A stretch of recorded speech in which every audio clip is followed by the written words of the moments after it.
to the Exhaust Notes podcast. What is good, everyone? Welcome to the Exhaust Notes podcast, where every Tuesday we talk about all things Formula One. Now, if you're wondering why you're only hearing my voice and nobody else's right now, it's because this week we have a special episode for you. Rohit got the chance to talk with author Andy Amendola about his 2 Formula One books and a lot more. Andy even offered a discount code to our listeners, so you can use the code RACEGIFT, that's RACEGIFT, for 20% off at redracerbooks.com. So when you're done listening to the conversation, make sure you hit the link in the description to support. Now let's get into today's episode.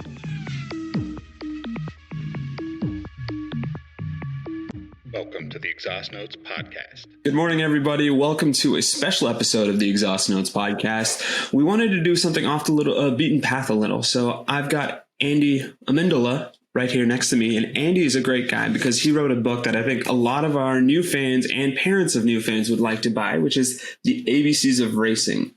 And this is a great book because as I was chatting with Andy about it in the pre-show, we're all relatively new parents in our community, and you kind of get in this habit of buying ABC books. And I was like, that'd be great if there was an ABC book about Formula One racing. And lo and behold, thanks to a beautiful write-up in Jalopnik, Andy was able to come into our universe. So Andy, without any further ado, please introduce yourself and just tell us a little bit about your journey in Formula One fandom.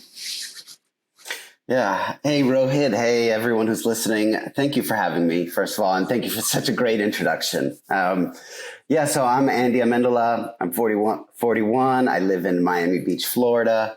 I'm married with 2 kids, and, I became a huge race fan thanks to Drive to Survive. That was really my way in.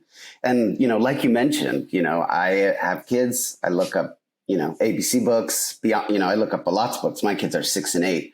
And when I fell in love with racing, I wanted to share that with them. I didn't really find that many great books out there covering F1, in a way that was, I found informational, useful, engaging, and also timely. And after diving into F1 fandom, I made the plunge, decided to write my own kids' book, and started with the ABCs. I have a second book out, and I'm hoping to grow the series. But that's me in a nutshell. Thanks for having me. Of course, no. And thank you for writing this great book, because it was one of those things that, and I'll share this with you, we were coming out of a certain race review, and we like to do the new term of the day when we remember for each race review.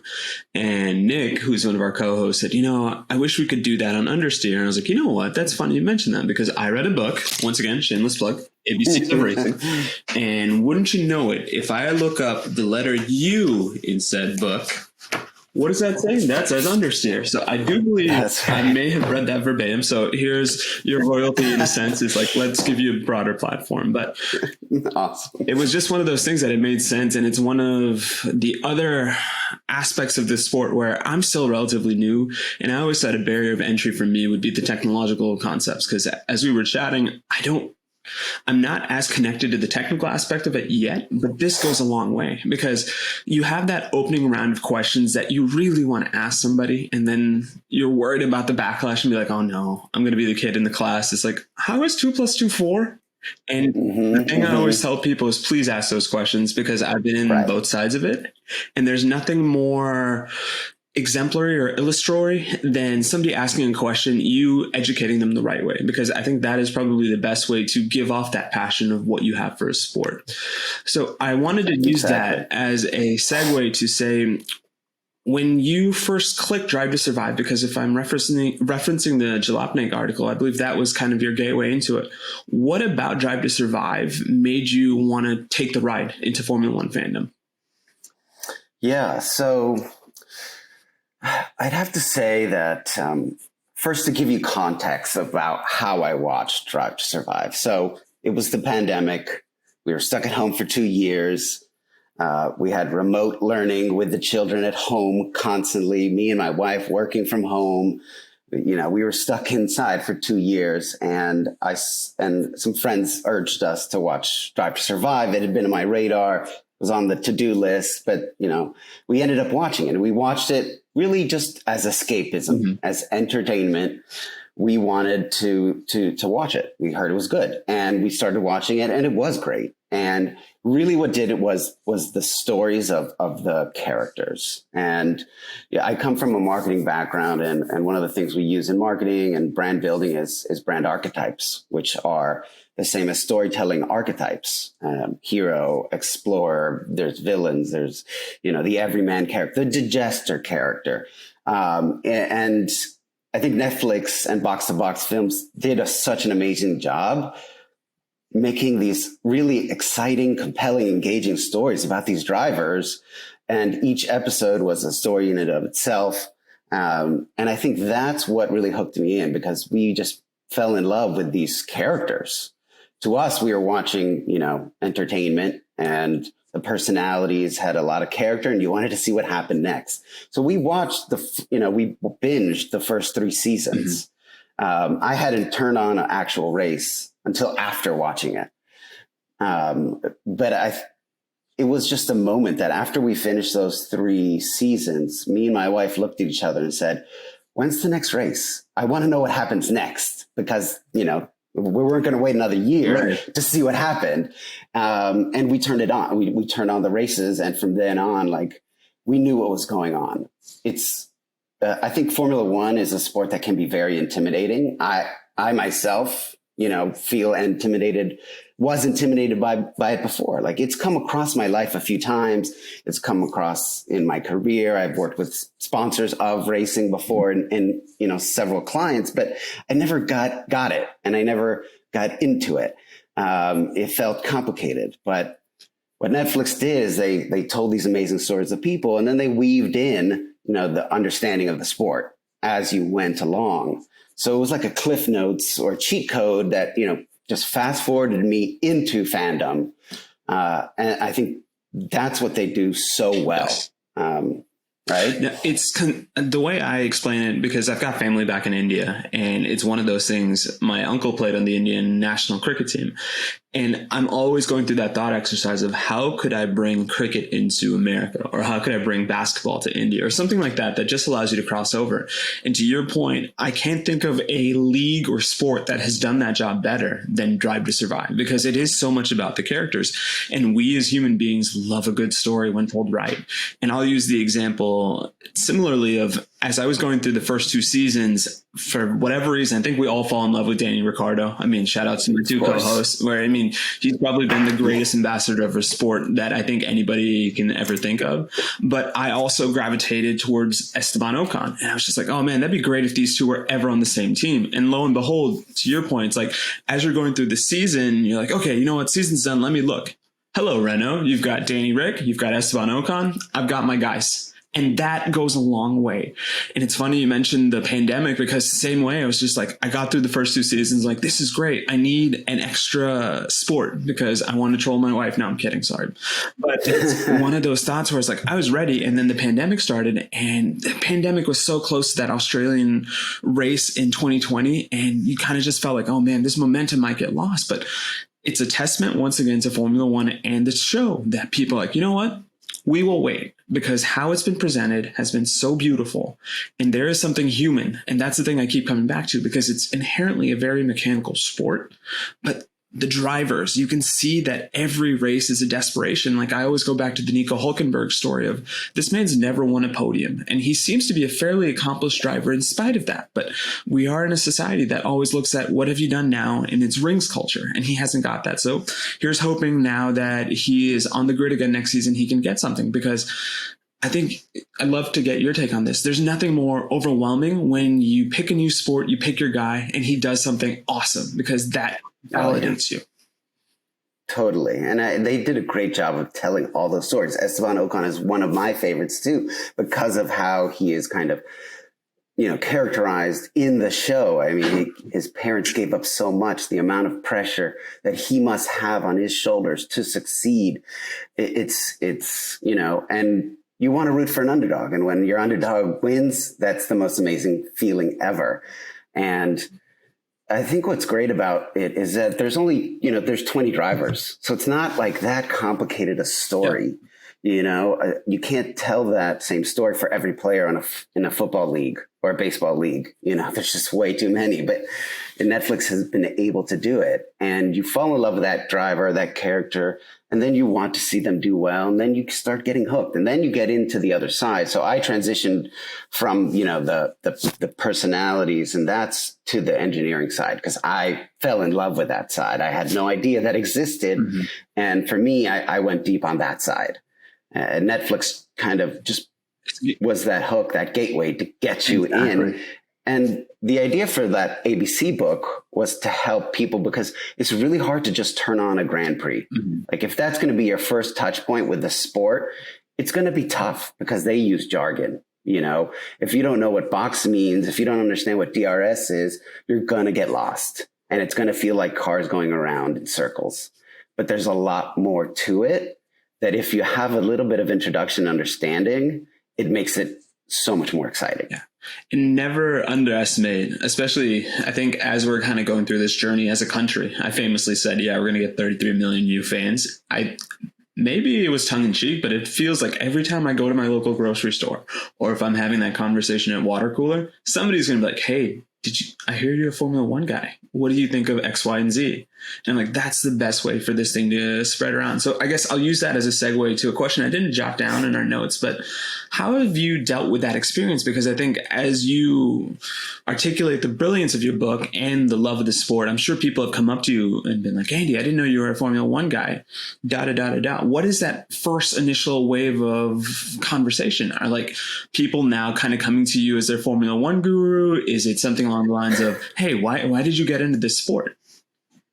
Yeah. So I've had so many of those kind of instances. So when I first started watching, the actual races, 2021 was like the first season of me intensely watching. And it was an incredible season, as we all know. And I started sharing, and people started, coming out of the woodwork and saying, oh, you like F1 too. And people before felt like they were, almost closet F1 fans. They didn't talk about F1 a lot. After Drive to Survive, that all changed. And when I posted about it, people would, reach out to me and ask me, what your thoughts are. And I also would ask, it would be so much fun to have this conversation with someone new. And that was really amazing to see. And every time, like you said, every day there's more and more fans. I looked at it, from a business perspective as well, because I wanted to see what the opportunity was to make these books.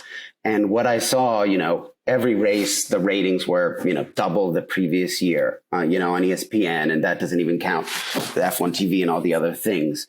So I noticed it was really ticking up in the US, and more and more and more. And like every week there was another podcast or another content creator or another merch, person. I noticed it catching up on and building and building and building. And, some people do come to me as their kind of F1 guy, especially now after I wrote the books. But I actually go to lots of other experts or lots of other fans who have been in it for so long. And one of the kind of key points of my fandom was being invited to a group chat, WhatsApp chat of F1 fans in Miami. A friend of mine who I knew loved cars and things like that. I didn't realize he was a big F1 fan, but when I posted, he invited me to this group. And then that unlocked, this group of people who are institutional fans, have been fans for a very long time. And that for me was really important in my fandom, because I got to understand and ask questions and really become a student of these previous fans who, like every race, I would ask questions like, is that legal what he did? Or, why is he doing this? Or, what does an undercut mean? Like I learned a lot through that group and through that conversation. And I'll say I'm not an F1 expert, but I really try. I try to learn as much as I can. I'm constantly learning and interacting with people who are just getting into it now. It's so cool because it feels like I can be an ambassador. Yeah. And that feels really awesome because, I'm sharing something I love, getting people excited into sport. And I think the sport has tremendous potential, not just for kids, but for adults too. There's just so many layers to it. There's so much opportunity. And I think it's great for the US that it's gone from one race to 3 races. It's really amazing. I hope it sticks. And I know you guys were talking about, Logan Sargent having an American on the grid is going to be, make a big impact. And I think so. I think the question is now is this fandom just a spike? Is it temporary, or is it going to be something sustainable, and is it going to grow? And I think things like Logan Sargent entering and having an American presence definitely going to help. The 3 races, that's going to help. It would be great if we could get a real full American team, like Andretti has been trying to get into the sport for a long time. That would help take it to the next level, but it's already on its way. And, I'm really enjoying the ride. No, I think that's beautifully said. And it is one of those things, to your point, we had, no joke, what feels like the greatest Formula One season ever. So whatever we were going to get into this particular season was going to feel like a natural come down, just because you can't have that many stakes. It can't have that intensity over the course of a season. Yeah, the season may not have lived up to it in a certain competitive sense, but our midfield battle was strong. To your point, we're getting new drivers and new blood into it. And it always helps to have an American, because if there's one thing we as a fan base do, regardless what the sport or the medium is, we will show up with enthusiasm. It's our superpower. It's contagious, because everybody sees the Americans like, holy cow, we did not realize these guys were to the party and they were going to bring Four Loko and Krispy Kreme. So it's been one of those thoughts where just like, I keep hoping it's like, just keep with the sport. And like a lot of American sports, you have your front runners, you have your institutions that are just committed to winning, but there is a beauty in the midfield. And that's the thing I always tell people is, it's the midfield. That is the heartbeat of the race, because you are going to see all those concepts that you can't capture in your book, the ABCs of racing, more explicitly in the midfield, because the front pack is so far. I was going to use this opportunity to say, what were some thoughts that you had as you were watching that season unfold? Were you okay with the week-to-week chunk? Because I think a lot of us got addicted to that binge quality of Drive to Survive. And we were able to see narratives play out in a slightly slower, more methodical way. But ultimately, I think it was more rewarding, because you now go through the ebbs and flows, the highs and lows of the season, the way you would for football or basketball or baseball. Yeah, I think you're exactly right. I wouldn't see Drive to Survive as a substitution for coverage of the sport. It's meant to be entertainment. It's not meant to be a documentary of what happens along the season, because they do jump around a lot, and they try to create, manufacture stories that require you to, maybe air races in different, time periods. And that can be frustrating. So what I did is, after watching those 3 seasons, and then I came to the other side of the fandom. Once you're on the other side of the fandom, and given that 2021 was such a good season, it's really hard to go back and look at it the same way. So when I watched the 4th season, and it was kind of a love-hate situation, because I really wanted to see how they covered 2021, but I was also really worried about having to relive parts of 2021. Yes. And so I think you have to look at it from whatever your perspective is, and have that kind of context. For me, my perspective changed dramatically after becoming a full-time fan and watching the season, because I really like the racing that happens. I really love tracking it between races and understanding what's happening. And there's so much that happens outside of the show. And the show is not a substitution. It's more of a promotion, or like an infomercial. I think of it as like the perfect infomercial, that you would watch at late night TV, and it's like, order now, that's basically what happened with me. Drive to Survive was buy it now. As soon as it ended, I got the F1 TV app. Oh, awesome. And then, after that, it was all in. So I think you have to look at it from, what's that perspective? So and that's probably how traditional fans felt about it. They probably, they already love the sport. They know everything that's happening. They're following it. Why do I have to watch this? Why should I watch it? And it's maybe not exactly, telling the exact story of a season. It's doing its own thing. Right. No, and that's, I think, the aha moment a lot of us have, because when we're in that Venn diagram and you're initially in the Netflix side, you're like, oh, this is easily consumable. These are bite-sized treats. And then as you slowly go to the right or the left, depending on how you're looking at that Venn diagram circle, and you fully entrench in that Formula One fandom, it almost becomes an insult. And I don't mean that in a negative way, but Netflix has a job. They have to sensationalize, they have to dramatize, and they have to take artificial means. Whereas once you're in the sport and you've got it hooked into your veins, there's no amount of artificial rose-colored glasses that you can do that can substitute for the real drama you feel as that actual fan. So that's one of those things where the passion comes to you and then it stays with you. And I wanted to use that to say, like, what inspired you to take that passion you had for the sport and write the actual book? And you had mentioned two of the kids, and shout outs to them, because I'm assuming they were the inspiration for the book. But walk us through that kind of synthesis of, hey, I love the sport and I want to write a book about it. Yeah, they were definitely a big part of it. You know, I dedicate the book to them, and I'd have to say they were my inspiration for it. But basically, you know, my fandom was a chain reaction of a lot of events, you know, from Drive to Survive to starting to watch the races and watching not just the actual race, but I watched all the practice sessions. I watched the quali sessions. You know, then I started watching podcasts, YouTube videos. I went full down the rabbit hole of you know, fully immersing myself in the sport. I became like a sponge. That's kind of how I am in life. I like to research things, you know, and I dive in deep when I find something I like. And when I find something I like, I share that with my kids, you know, through our nighttime reading ritual. You know, since they were born, we've been reading to them every single night. Me and my wife switch off with our two children. My son is just turned 7. His name is Joaquin. My daughter is Blanca, and she's 8.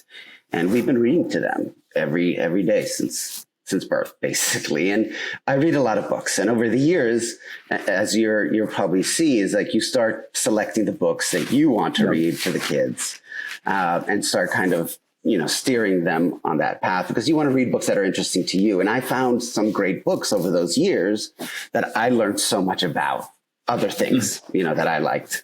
And when it came to F1, I wanted to find books like that for them. And I really did struggle. I went on Amazon, I Googled, I did my homework. There are some out there. You know, I really like the biography of Ayrton Senna. That's by Maria Isabel Vergara Sanchez. Okay. Long name. It's in a series called Little People, Big Dreams, which is a great series overall, because I used to buy the books. My daughter loves like the Marie Curie one and the Martin Luther King one. There's like all these, you know, famous people, and they did one on Ayrton Senna, which was great. And then outside of that, I couldn't find more content about the racing and the cars, because to me, I see there's a big STEM component in motorsports. So, you know, that was the seed of the idea. And then I continued on my fandom, my research, and then Miami was announced as a race, and I live in Miami. So there was a US Grand Prix, then there's a Miami Grand Prix. And then they announced the Las Vegas Grand Prix. And I said, whoa, this is crazy. How did we go from one race to 3 races? And everyone was kind of blown away by that announcement. Mm-hmm. And then I made plans to actually go to the race in Austin last year, 2021 COTA. And I went because, you know, it just so happened that I had a friend who moved from Miami to Austin before the pandemic. I hadn't seen him. He'd been asking me to come out and check out his place in Austin. And I looked up tickets. It was, you know, right after the pandemic ended-ish, you know, like this was the biggest event of gathering of real people in public for like many years. And I went because I didn't have to pay for a hotel. And it was like last minute, let's just go. And that was a huge turning point for me. So I don't know if you've been to an actual race in person. But one of these days. Yeah, it is amazing. It blew me away. You know, the amount of people that were there, the energy. You know, they don't lie when they say it's like a Super Bowl. You know, every race is like a Super Bowl event. I mean, I haven't been to a Super Bowl, but like the production was incredible, and the energy of the people was incredible. People were there for watching the race, and I just got sucked in. And then I realized, hey, this breaking records for the biggest race ever. which since then I think it's been broken by them again, probably. Yeah. But that for me was a turning point. I realized this is happening in the US. And because that was in October, in May, the race was coming to Miami. It went from an idea of writing just a general book to creating more of a platform and a series. Perfect. And on that plane ride home, I joke about how I started writing a marketing plan for it. And it went from one book to, creating a series of books, and with the potential for more, because I see motorsports as this amazing platform that can cover kind of like the themes of competition, sportsmanship, inclusion, teamwork. Yeah. Then there's diversity and inclusion, gender parity, which is a big, thing that I care about, that there's a lot of female fans that care about, and that group is growing. And then there's the STEM. For me, I love the whole science and technology behind the car. The fact that there's a driving competition and then there's an engineering competition. And those two things have to work together for you to have success on track. And that there's thousands of people working on these cars, and every little piece of the car means something and has to do something and has a function. So taking all those things into consideration and realizing there wasn't like a platform for kid content or to get, young children into STEM through motorsports, I saw an opportunity and I went for it. And we thank you for it. Because I know I sound like a broken record. That's usually a staple of any podcast I'm on. This was great. And it was one of those things. You mentioned your marketing background. You mentioned that fortuitous plane ride home. And I was just wondering, did you have any preconceived notions when you had that desire to write this book? And then when you went through the actual writing process, was there any sort of growing pains, or did it come a little bit easier to you because of your background? And then how have you seen it evolve? Because to your point, you don't have just ABCs of Racing, you have a second book as well. And I was just wondering what that natural trajectory was. Yeah. So to start with, I created the ABCs of Racing, and I did that intentionally because I wanted to create something that was more basic and introductory. And also I could do it myself. If a fact book or a more complex book requires a designer and an illustrator to lay everything out. But an ABC book is very simple. You have an image, you have a letter and text, and it repeats page after page. And an ABC book, and I've read a bunch of those to my kids as they've grown up. And I've learned that there's some that are very basic, like for a baby where it's just a letter and a word. And there's ones that provide a little more context. And I wanted to create something that was, a parent could read to their 1-year-old or their baby, or could read along with a 4, 5 to 8-year-old, kid. And I actually wrote it with my kids. So we sat down and I just listed out the letters, and I said, what are the different terms we could use for all these different letters? A, aerodynamics was an easy one. B, for box. But then there's some that you could have multiple terms for. And we actually worked together on figuring out what that was. And because of my marketing background, I was able to know what I needed to do to produce it. So I basically found an illustrator, interviewed a bunch of them, gave them a mood board and kind of references. I was very inspired by the posters, F1 posters, historic posters, that are these beautiful pieces of artwork. So I wanted to take that inspiration and to create a kind of simple ABC book that got parents excited about it. The growing pains happened on the publishing side. Okay. So and I'm still working on my writing. And the idea was to write an ABC book, then a book about cars. And the third one's going to be more about the competition, the Grand Prix, the rules, and things like that. But the growing pains happened on the publishing side. So I realized quickly that for me to get this book made and out by the Miami Grand Prix, which was 5-6 months away, I would have to take a self-publishing route. And in publishing, you can either you can go to the traditional route, which is finding a book agent, selling your story to a traditional publisher like a Random House, Penguin, Scholastic for kids' books, things like that. But that process is very slow. It takes about 2 years from the time you sell to the time it hits the shelf, and you lose a lot of creative control. And I'm not on the creative side of marketing. I'm on the strategy side of marketing in my career, but I've always wanted to make something, and I knew that when I wanted to make something, I wanted to be in control of how it looked, how it came out, all the different parts of it. And so I went with the self-publishing route. I launched on Kickstarter, actually, which is a crowdfunding platform, which was one of the hardest things I've ever done. I had no idea how much work goes into a Kickstarter, but it is remarkable, and the pressure also.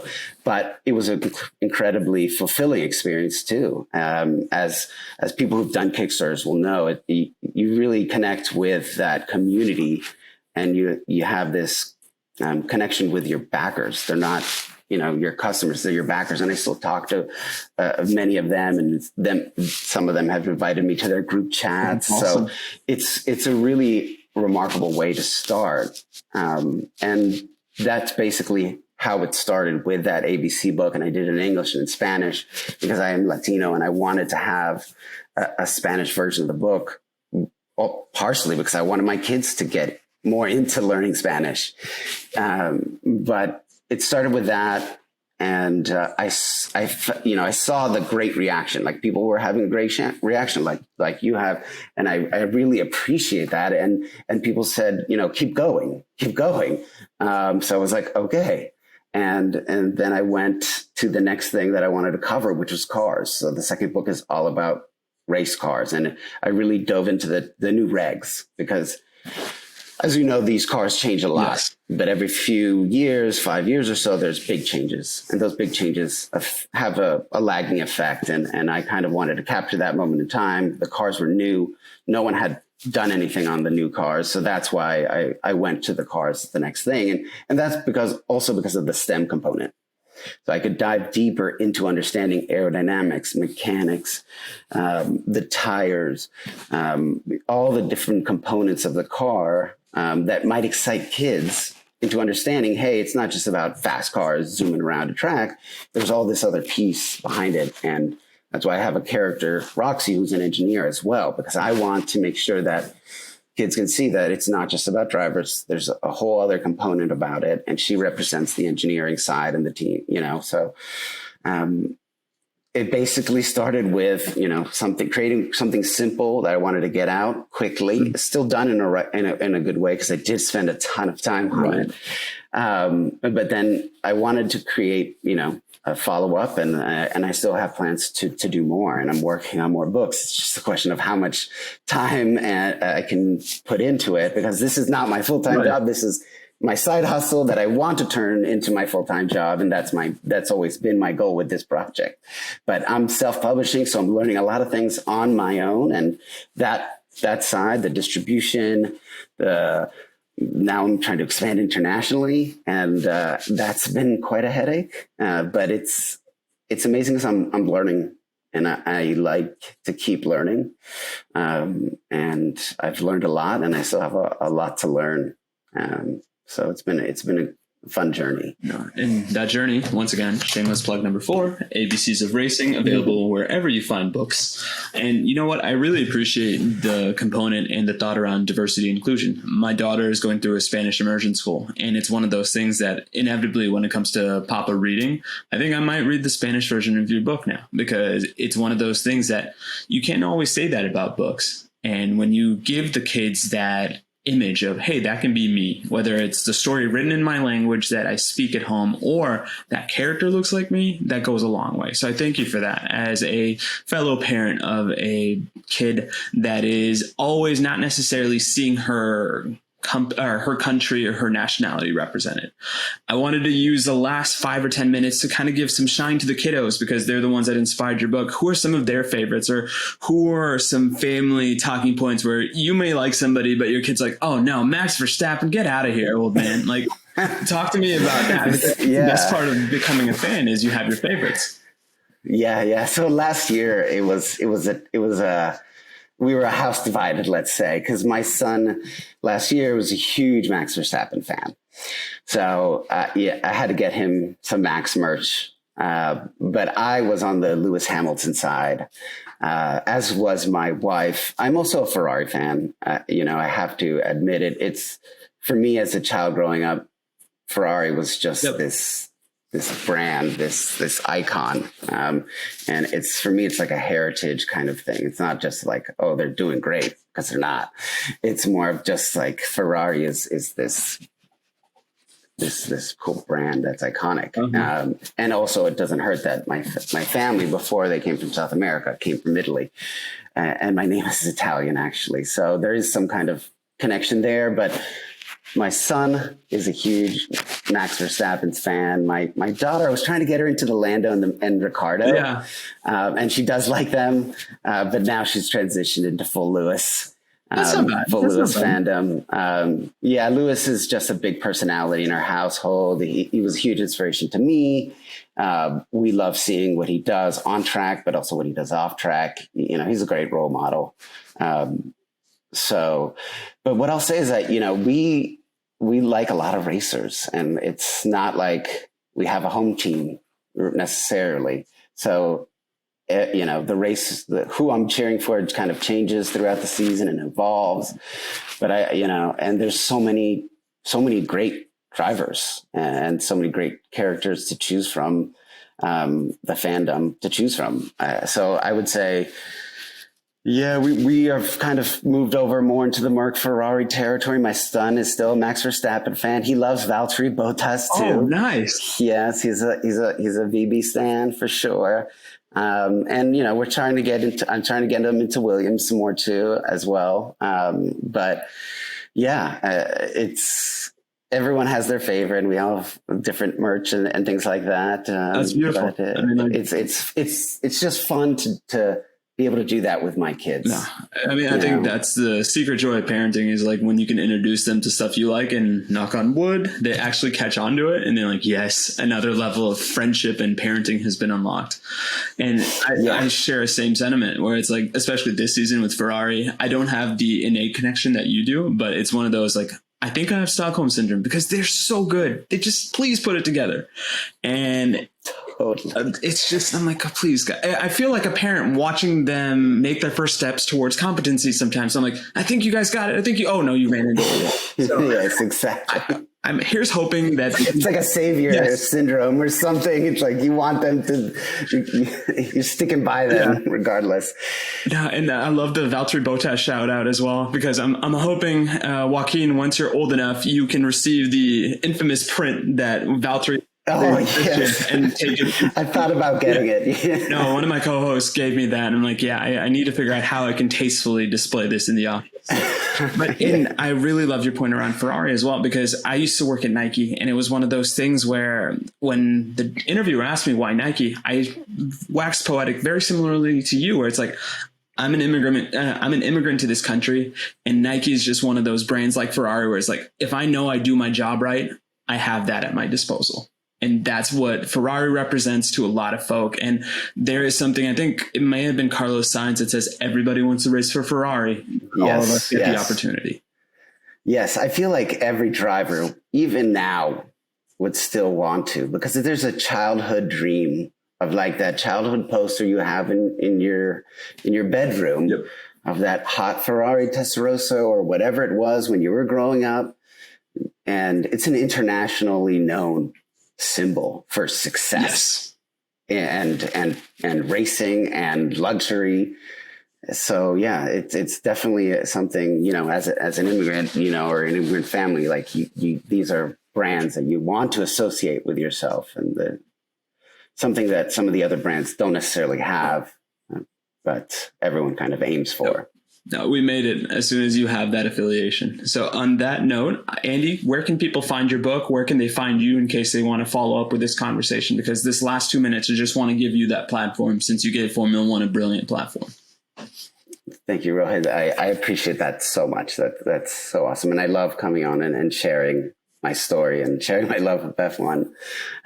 You can find the books at redracerbooks.com. That's where I sell them primarily. They're also on Amazon.